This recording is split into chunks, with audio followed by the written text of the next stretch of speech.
Hi hello నమస్తే welcome to my channel Lakshmi creativity. ఈరోజు మా ఇంటి దగ్గర ఫుల్ వాన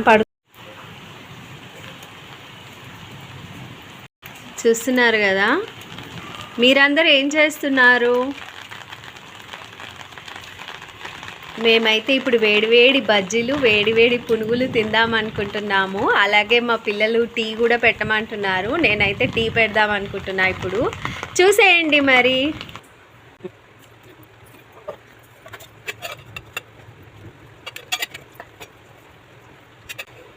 మేమైతే వేడివేడి టీ పెట్టేసుకుంటున్నాము. మరి మా వేడివేడి చాయ్ రెడీ అయిపోయింది, చూస్తున్నారు కదా. మేమైతే టీతోని ఎంజాయ్ చేసేస్తున్నాం. మరి మీరు కామెంట్ చేసి చెప్పండి. Bye friends.